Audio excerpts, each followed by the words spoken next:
22 years in. You Right. know what I mean? And I'm meeting young men that's 22 years old. I'm getting visits from my family, you know, my kids, and you know, I'm getting my visits. You know what I mean? From, you know, from my friends and all that. Right. And I've been locked up 23 years. Right. And here's a guy 19, 20, and every weekend he ain't got no visit. No one is coming to see him. And I'm like, what did you do in 19 years to screw off your aunt, your uncles, your niece, all the people that I know loved you growing up? Because that's what we do. We love our nieces and nephews like their own. You know what I mean? And so on and so on. But now the reason why I say that that's basic crap didn't mean it's crap. Mean that's just the basic how dudes y'all know about. Now I'm going to tell you what you saw, but you didn't understand from our point, because you wasn't in this world. Now you picture these dudes, and you're going to be able to tell me who they are that you recognize from whatever jail they was at, because they all over the system. You ready? But can I say this real quick? But also, too, you have to understand a hard head makes a soft behind. So if you keep bumping your head on that same wall and you're not learning, it becomes nobody's fault but yours. But then again, it doesn't pay to have angry COs and COs that don't really care, because that's a whole different type of ballgame in the business. We're going to get to all that. We're going to let you hear, but I want to take the conversation here. And let's bring in a couple of these brothers here that's going to help me out. Tell them who you are, big bro. We're going to get that. Tell them who you are, big bro. My name is Deior King. Okay. Listening. I'm from New York, the Bronx, actually. I'm listening to the ladies talk, and I respect what they're saying. Exactly. And honestly, you know, looking at today's world and how it is today, these kids is lost and confused, because individuals say one thing and then your words it doesn't manifest in your actions. And when they look at your actions and as what you do and as what you say, you know, it's confusing, and it confuses them. So, you know, we have to take, as an adult and as an OG, we have to take the time out and study ourselves and what we want to manifest within ourselves to bring to these kids, so these kids can start thinking different. And then the children that's out there that's lost, they lost because they don't know who they are. And we're not making it better to help them understand who they are if we're trying to push them to sell our dope or sell our crack or sell our bud or tell them to go rob because you're going to get a lesser sentence because you're still an adolescent. You know what I mean? That's crazy. But, you know, for the conscious ones and the ones that say they woke, you know, everybody's consciously saying they woke. You know, I don't know what that is, but if you are woke and your penile gland is open, that means you see the nonsense and you see the bullshit. And if you can stop it, stop it. I mean, you know, as a person who worked in a detox center, who worked in the medical field, still working in the medical field, I done seen kids come in, shot up, stabbed up, sliced across the face, coming into want to be in the gangs because this is what they gotta do as initiation. And they come in there by themselves. No family members that really come in the hospitals with them. And if they do, it's probably mostly mommy because daddy's not around. You understand what I'm saying? So I hear everything that's being said here, and we just got to reach the youth. We got to reach the youth, and we got to reach the OGs that don't understand what's going on either, because they're lost too. You know what I mean? Go ahead, bro. No, that's great. Hold that right there. That's great. I want to bring in all the brothers. I get everybody up here. Get them in. Come on, I'll talk to them. I'll introduce yourself, big bro. Then I'm going to bring Haas in so we can get this thing rolling. Peace, family. Peace, ladies. My name is Octavius, Brooklyn, New York. Yeah, what y'all talking is real deep, man. It's how they say, it's real in the field. And if the OGs ain't putting the information out there to educate the youth, then it's a dead end. It's a dead end for the youth, you know. And it ain't necessarily got to be the parents, because the parents can do all they can do. I was a youngin'. We all was youngins at one time, you know. Both my parents was officers, but I knew what's right and wrong. Okay, so I got a different story than what's being said. We can't just blame the parents. We can't just blame the OGs either. because some of us know. Right. I like that. We know. Let me tell you something.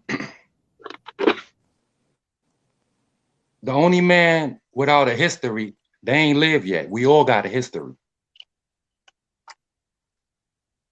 We all got a history. So you know, it comes a time where you gotta grow up. Make a choice. Break out of that. Now, us, the OGs that's out there doing wrong, like my brother said there, you know, we can't keep lighting the fuse, like sell our crack, sell our weed and whatnot. Yeah, this is an ongoing thing. This is how the process keep going. Everything is a process. When they take our ass to jail, they process us. Everything they do is a process. So in order for us to nip this thing in the bud, I don't know, I'll be a skeleton by then, but you know, it's got to be a process, and it's got to start somewhere.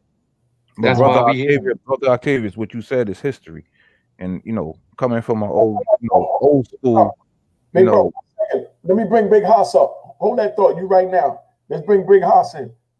You know what I mean? So Brother Haas, where Brother Haas at?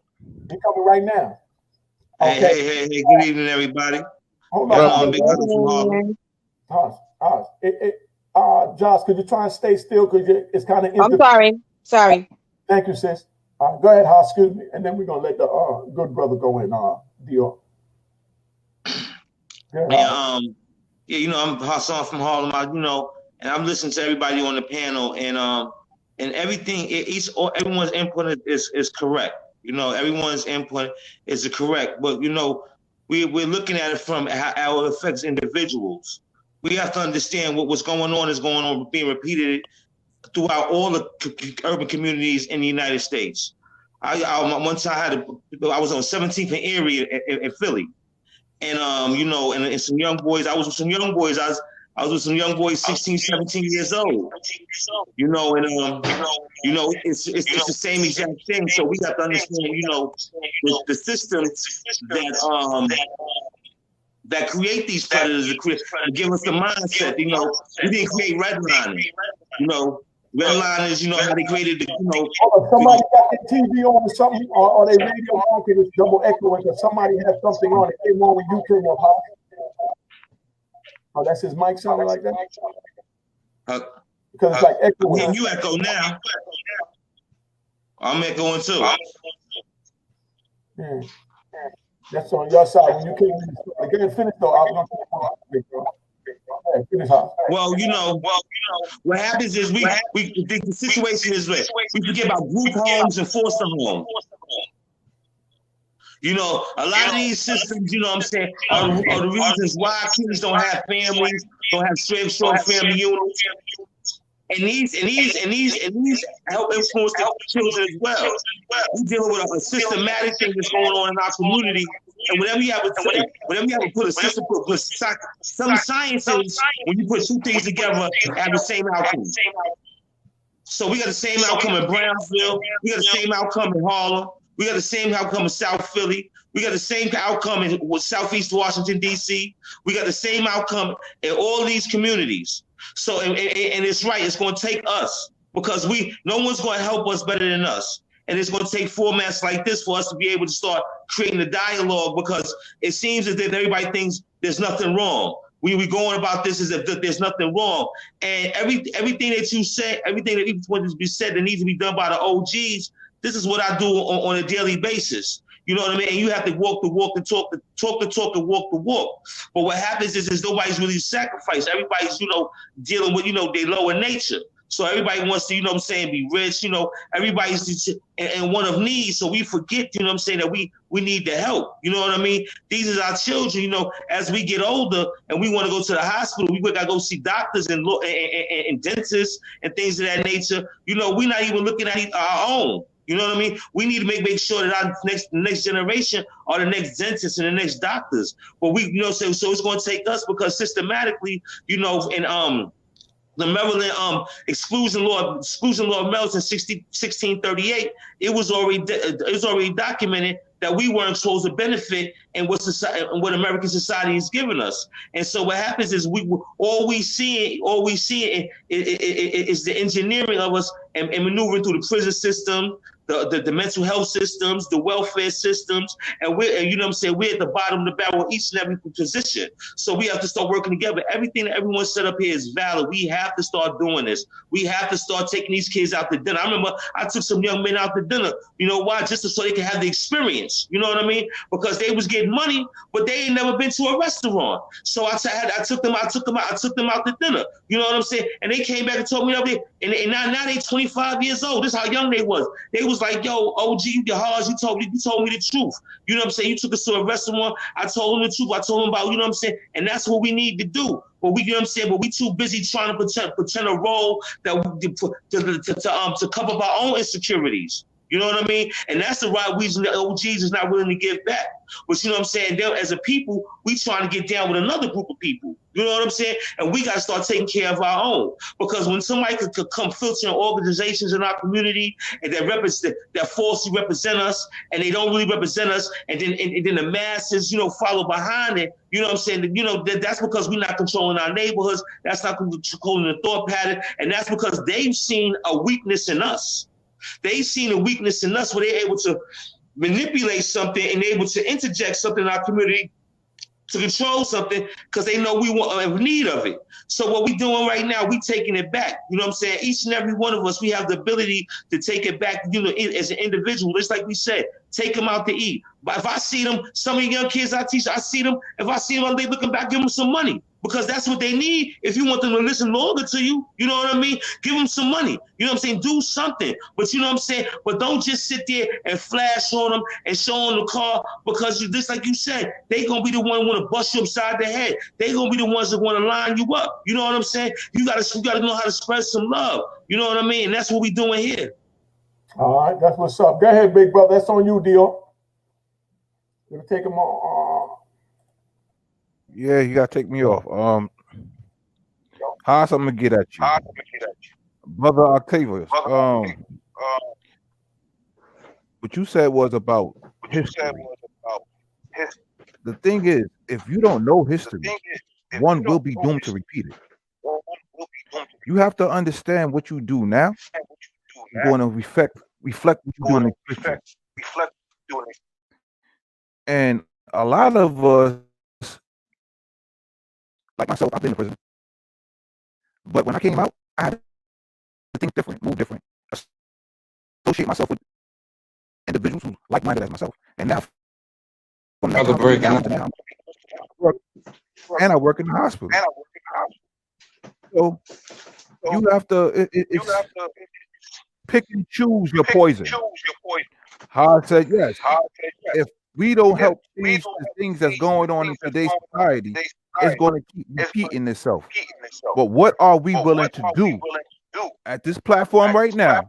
What are we willing to do to change what's going on in society today?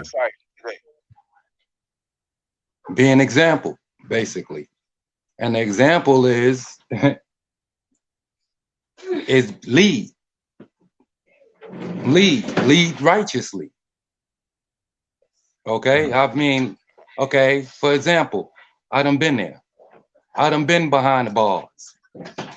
Not prison, but jail, a lot of that. Okay, with my children seeing this. They ain't seen daddy going to jail.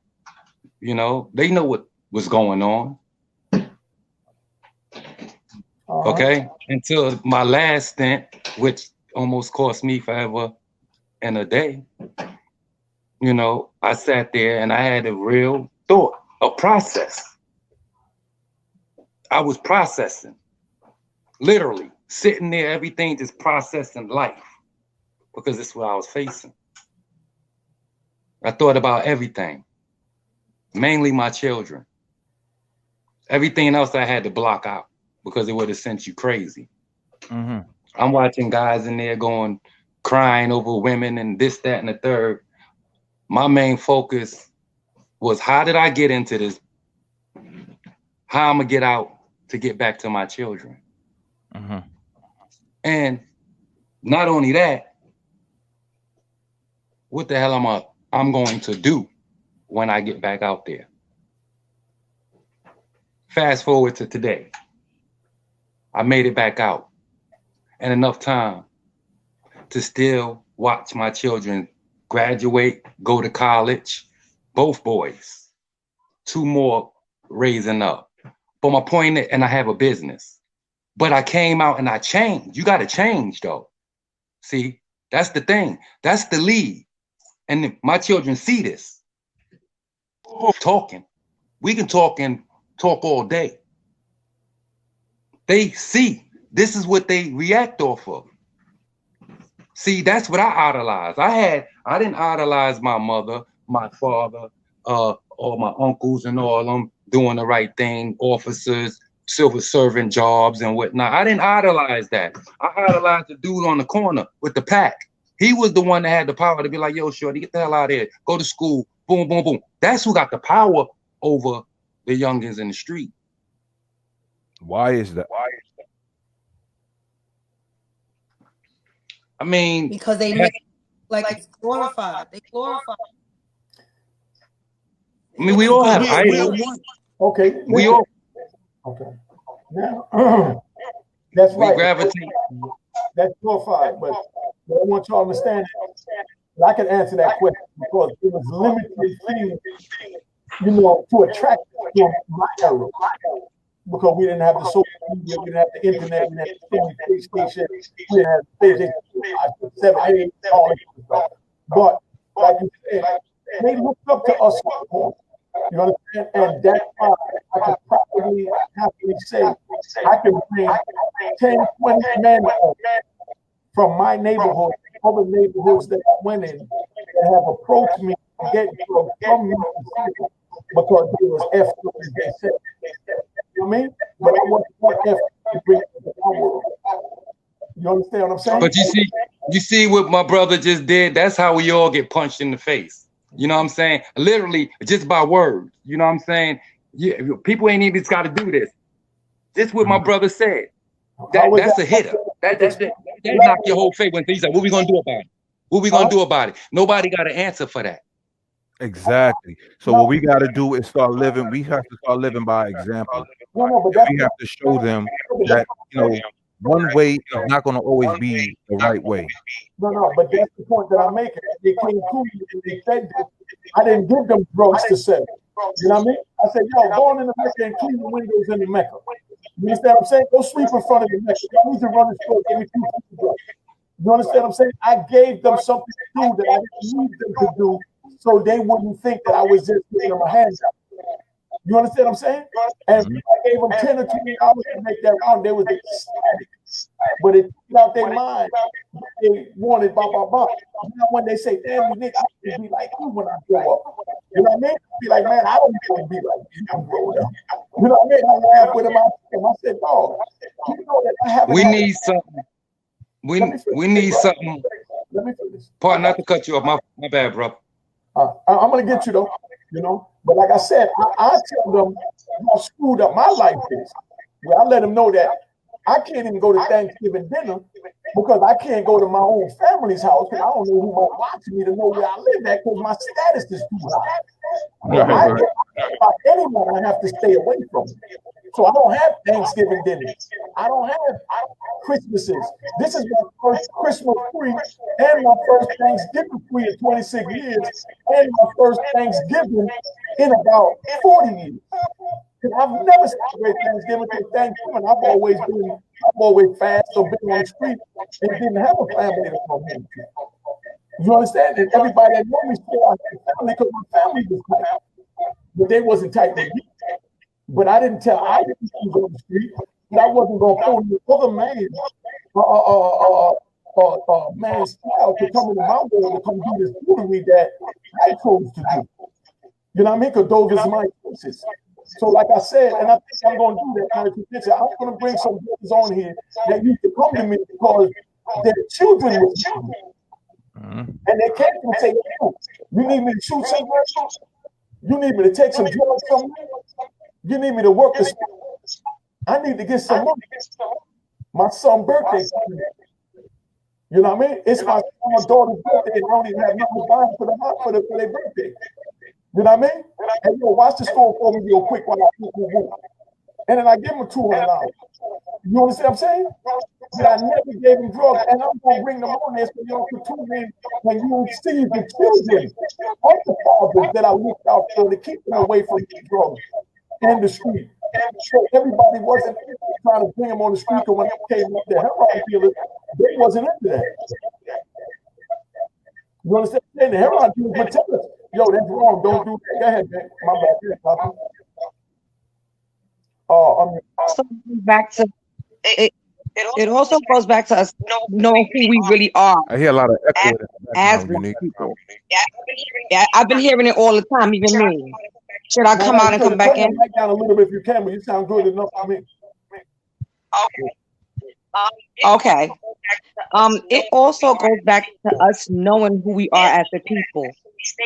There's a law that actually states that we're not human, or almost or partially human. If we don't even know who we are as a people, we're definitely going to continue to struggle. Definitely. So it's bigger than this. Let me say this, because I want your opinion, because you said you worked in the prison. This is what I started earlier before I started seeing the other men. I want the other brothers to be in the prison too to give their assessment on my analysis. This is Unique's analysis on how I interpreted many of the brothers that did time around me that I'm sure the CO probably didn't know. You know what I mean? But the brothers over here that been in prison, I'm quite sure y'all recognize these type of men. Now, I come into prison, I couldn't read or write. Nobody said, come on over here, let's go do this, let's go to GED, let's go to school. Nobody told me that. You know what I mean? So instead, I had a girl come on and visit, bring me some weed, started selling some weed in the joint. You know what I mean? I start doing me, and I'm running around and I'm acting like I'm still on the street. After I screwed up, went to ADX, met the brother that I said, taught me that it's best to get my education and be prepared, because you never know if one day they might release me out of here, and I don't want to walk out and not have anything to bring out there to be able to survive any tools. You understand what I'm saying? So I got my GED, started taking psychology classes. You know what I mean? Then since then, I became a certified plumber, certified electrician, certified HVAC and refrigeration specialist, electrician, a mechanic, a culinary arts cook, a surf safe, you understand, and a certified mentor, and a suicide prevention specialist. I did all that in prison, and when I walked in these European prison, I couldn't read or write. You know what I mean? But I got with men that told me right from wrong and how to survive in there. And it was also because you were ready to change. See, I was wait. I was one of those CEOs that I said that earlier. I was one of those CEOs when I seen, I don't care how old you was, get out of trouble, use these programs, use what you can. This is one of those times where you have to use what they have in order for you to get ahead so that you can come out with something. But now if I'm here and I'm giving you the tools, and I would come when they would give me information, I would come. Listen, this class is here. They're showing you how to make airplane parts. They had a program in it called Corecraft. They were making our uniforms, plane parts, everything. They're paying you 22 cents, but guess what? You're learning something different. You'll learn how to build an airplane by the time you get out of there, depending on how long you're in there. Utilize your time wisely. You think other CEOs was running around doing that? Hell no. Okay. They could care less. I cared because I was raised differently. Let me go on to where I was at. I'm glad you said that. Now, I learned all that, like you said, in their different factories that they had. I'm a certified seamstress too. I know how to make my own Gucci and Fendi from scratch. Yes, you know what I mean? I learned that from them. And I used to buy from Gucci and Fendi, But now, let me get into it. Now, that's what I chose to do, you know what I mean, to get myself right. But as I'm doing that, I'm seeing homies while I'm going out the unit, to go to school, to take these little classes to further myself. I'm seeing homies, they sitting early morning from they open the door, and y'all brothers can't tell me y'all ain't seen this. Them sitting right there in front of ESPN and they ticket in their hand. Most definitely. You know what I mean? They play cards all day, play basketball all day. We're gonna get to that. But they sitting there with their ticket in their hand. A ticket is a gambling ticket. You know what I mean? And they worried about what the scores is to see if they hit a ticket. You know what I mean? I used to sell them. All right, you know, look, so now you got the dudes that go to work in the kitchen, go to work in the law library, go to work in CMS, to go be a plumber, go fix the electrician and all that, and they go fix certain people's cells. They make a couple of books of stamps, a couple of stamps or whatever, and they come back end of the day and they go take a shower and then they fill out their tickets. You know what I mean? And then they go back at night and they start watching the football game until the joint go off, or the basketball, football. You know what I mean? And that's the prison lotto. That's the prison lotto. Now, I'm gonna wake y'all up to something that I noticed, that I'm sure y'all noticed too, but might not have stopped to think about it. You know what I mean? These brothers would sit there and do this every day, like one of the brothers said in the thing, like Groundhog Day. You know what I mean? Every day they do the same routine. Before you know, 10 years go by, they only know what happened, and they still looking at that ticket. Yep. You know what I mean? So much law came out that could have got them home. You know what I mean? That people right in the unit with them is going home on certain laws that would have helped them. But they sitting there looking at the ticket in the football game and the baseball game and the Super Bowl. I haven't, and I'm not proud of it, I haven't watched not one finals in basketball, football, baseball, Super Bowl, none of that in 26 years.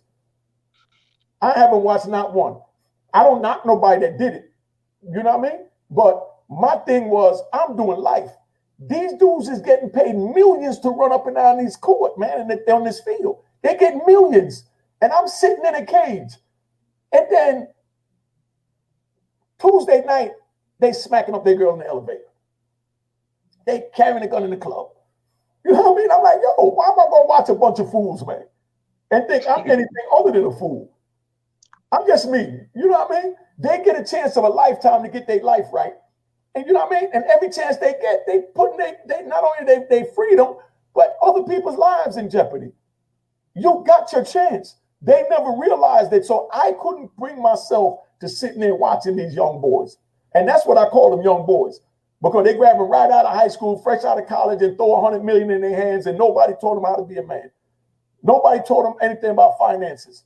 You know what I mean? So they just as dumb as I was when I was out there. You know what I mean? Except they're young enough to keep running up on the full court to say, yes, sir, boss, yes, sir, master. But I brought that up to say that dudes let years, decades go by doing the same thing over and over again, man. And before you know it, that 30-year sentence is over. And the only thing he could answer is who pinky is hurt and can't throw the football on Sunday. He don't even know who's the president. He don't know who's in the Senate. He don't know the reason of the Senate, the House. He don't know nothing about voting. He don't even have nothing to give his grandkids that he's now going home to. You understand what I'm saying? I mean, go ahead, Big Hans. You know, that's the situation where even out here, all our men are concerned about the basketball games. They're concerned about the sports. You know what I mean? But what happens is they don't know what the GDP is. They don't know what the three branches of government is. They don't even know the functionality of government. And these are much of the things that they need to be involved with. They don't know why they're unemployed. Like the woman said, core craft. We have to understand something. Core craft works in the prison. You know what I'm saying? They create everything. That's unicorn in the feds. So y'all it's unicorn, exactly. Unicorn in the feds. They make lights. They make the lights for the cars and everything. They make everything. All right. So what happens? This is an industry. This is free labor. How do we make sure that we keep this free labor? By giving them a poor education, by making sure that they don't know who they are, family, the peoples are. And the thing about it, we have to reach back. I remember there was God bless the dead is a man named Dr. Joseph Ben-Yakin. Dr. Joseph Ben-Yakin taught all of the he taught Malcolm X. He taught John Henry Clark. He went to Egypt and all this, right? So what happened was I'm studying and I'm learning. I changed my life. I found out this man lived in my aunt's building in Atlantic Service. So I walked up to the man. I said, you know, he was 90 years old now. He couldn't understand it. I said, Dr. Ben, I said, why you ain't come talk to us? Because we from 132nd and Madison. You know what I'm saying? It was nothing but gang, you know, with young brothers that was ready, you know what I'm saying? And, you know, a lot of us gave up our lives for nothing. You know what I mean? So, you know what I'm saying? So I said, why you ain't come tell us? Why you ain't come tell us? You've been to Egypt, you've been to all these places, you lectured and all this to all these people. He couldn't answer me. So the thing about it was I said, I'm going to do it. You know what I mean? I'm going to do it. I'm going to bring it to the young brothers. You know what I'm saying? However, you know what I'm saying? Because what happens is we got to make being smart fly. We got to make being intelligent fly. You know what I'm saying? I can sit here look like this, but I can use words like insalubrious means unhealthy. Deleterious means unhealthy. Trepidation, which means fear. You know what I'm saying? Intrepid, which means fearless. You know what I'm saying? Sagacious will mean shrewd. You know what I'm saying? We have to be, you know what I'm saying? And this doesn't come from my college education. This comes from my correctional college education. You know what I'm saying? Because when I was in there, I decided to do something. You know what I'm saying? Because I wanted to outsmart people. But guess who I learned I wanted to do something from? I wanted to do something from Don King. Because what happened was he used to pop all this stuff with the words, and then I found out he was really using real words. So you know what I'm saying? Between him and Malcolm X, I'm gonna read this dictionary, and I'm gonna put myself in a better position. And one thing that happened was because I had a deputy warden talk to me like I was a nothing. You know what I'm saying? I had never had somebody talk to me like I wasn't nothing before, and I couldn't do something about it. And he said, jump bad. He said, do something. He said, I press this button, they're gonna toss you up. I said, you know what? I will never have someone talk to me in that manner again, and never have, because why? I know how to use my words. I know you was like capricious, nefarious, you know what I mean? So what happens is, and I know how to use them well, and I know how to flip back and forth. Go ahead, I was about to say something. What I want.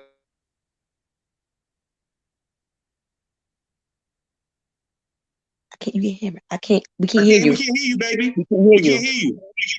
Yeah. Keep jumping on. He muted. He mute. Okay. I'm mute. The mute button. Y'all can hear me now. Yeah, baby.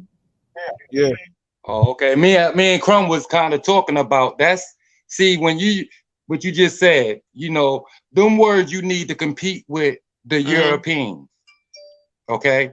Yeah. See, the thing is, when you go to day college, the only thing going to college is following basic instructions, just like the Bible. That's college for you. Exactly. So that's why we get beat up. You understand? Because like you said, them words you use, and we don't have no understanding of them. So they can use them and belittle us, and we, okay, like rub it off like it ain't nothing. But that's only for us to compete with them. If you want to go back, we wasn't using words like that. We only got to learn that now. Like you said, Malcolm X studied the dictionary, just so he can go at him. But he was talking to his people in another language. Exactly. Keeping it simple. So learning them big words, to me, I want to know who I am. First off, that's first and foremost. And it ain't too many big words gonna explain who I am. Hold on for a second. Those are big words. See, that's the problem. See, what happens is that they flip it. They flip it when they want to use language. They not big words. I understand. They not big words at all. You're right. That's why. See, one side. See, and then go and another thing I want to build off of. When I got myself out of trouble, sitting there, and I'm watching. The youngins don't take this. Pardon me, my bad. They don't take things serious. When I was in there fighting for my life, I was watching other young boys facing mad time.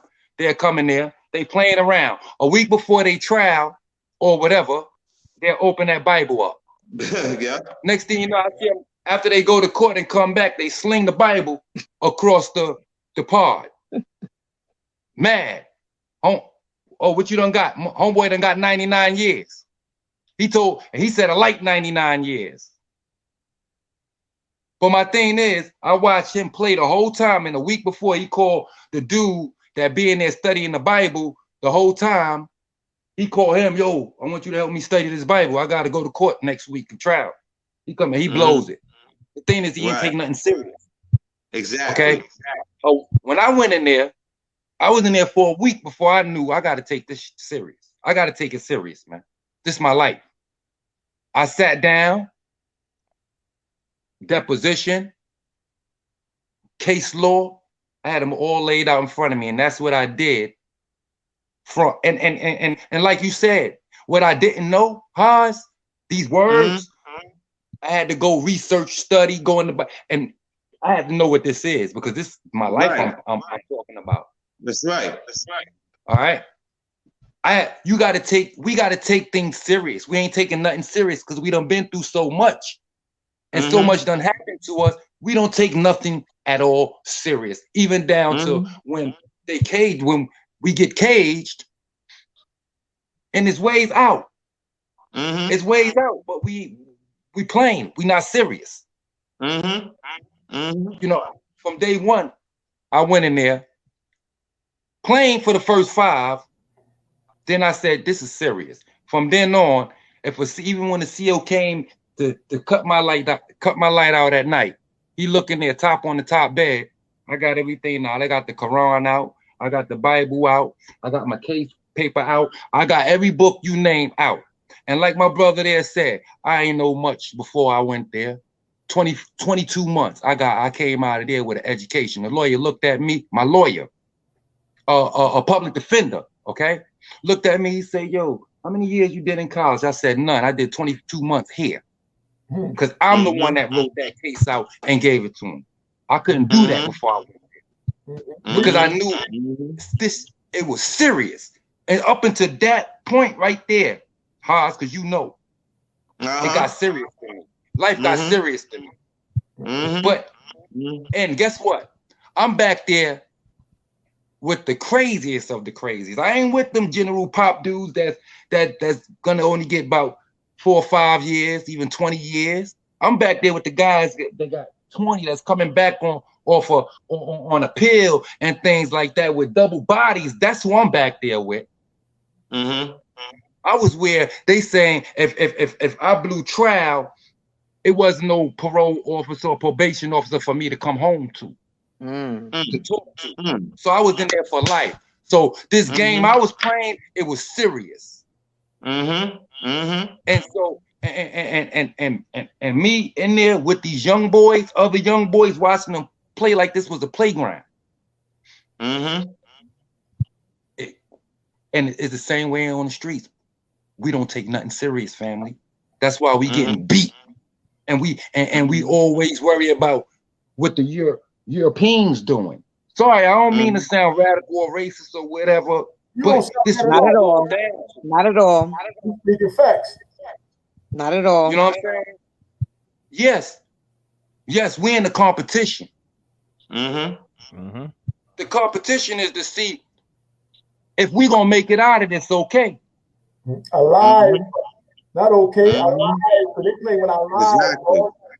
Exactly. Let's be real about it. There ain't no future in fronting. That's why we here. And just like I told them, because this is about the future.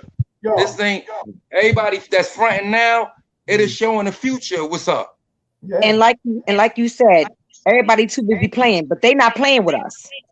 That's right. They not playing with us. We jumping rope and double dutch. They're not playing with us. It's not a game. They're not. They're not. They dead serious. We the party people. They on a mission. Right, this government dead serious. You know what I mean? Right, but and we can do it. And we can do it. Because I've been a knucklehead for 20 something odd years. Here it is. I'm at this age, and you know, and I ain't get to this age by being stupid. Because I'm still alive and I'm talking to y'all. So I didn't get to this age by being stupid. Because a lot of people I know died at 18, 22, and things like that. So I can tell you some real things. And you ain't got to be you ain't a part of my words, you know, but you ain't got to be. Yo, you know what time this is. Unique, the Harlem legend, the icon, the kingpin. Make sure y'all check out my YouTube channel at Unique Mecca Audio. Hit the subscribe button. Make sure you like my joints. Make sure you comment on the joints. And make sure you share this joint. All right? Make sure you hit the notification button so you notify when the videos come in. You don't want to miss it. And make sure you tell a friend to tell a friend to tell a friend that Unique Mecca Audio got it going on. Alright, hey, make sure you get this joint. It's bananas. A Roaring Harlem at roaringharlem.com. You ain't gonna find another better book. Yo, get this joint while supplies last, because I'm telling you, the best book you're gonna read, 5 stars, it's crack.